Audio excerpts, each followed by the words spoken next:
ngicela futhi uqale ngixolise kubo bonke abantu abathinteke kabi ngevideo engiyenzile izolo eqondene noBhuti uMavava. Yeah. Ngiyaxolisa kakhulu ezweni sonke saseNingizimu Afrika, ngiyaxolisa kakhulu kubantu abathintekile, ngiyaxolisa kakhulu uDubula kuyena lo muntu abacabanga ukuthi uyena udubula nje phela. Yeah. Isuka kuphi inkulumo yakho nensizwa yalapha enkandla? Hey, indaba kaBhuti uMavava mfowethu, mina ngebhadi lelo angimazi uMavava. Angimazi nje. Ake ngithi futhi uBhuti ngoba mangithi ngiyathola ukuthi uBhuti lo yamuntu loyana uBhuti nje impela oseqinile omdala ngiyathola nanokuthi futhi useganiwe. Unegaba ngazi noma embili noma ezintathu. Yeah.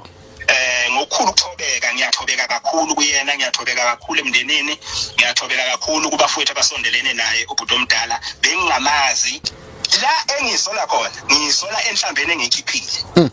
Lokho mfowethu engikhala ngakho kakhulu, ngiyaxolisa, ngiguqa ngamadolo omabili, ngiyaxolisa kakhulu uBhuti omdala ukuthi mhlawumbe ngigcine ngikhipha inhlambe njengaleyana. Ngiyaxolisa kakhulu, ngicela ukuthi uBhuti omdala engemukele Nkosi yami noxolo lami. OBhuti ke sengikhulumile nabo oBhuti uke sebebaninganyana nje oBhuti bengithinta sikhuluma lolu daba lolu. Ngiyaxolisa kakhulu, ngiyathobeka kakhulu kuBhuti uMboma, ngiyathobeka, bengingamazi ukuthi empilweni yakhe uphila ngayiphi indlela. Mina bengikhuluma nomlandeli njengoba sike singcokolele nabalandeli bebonke.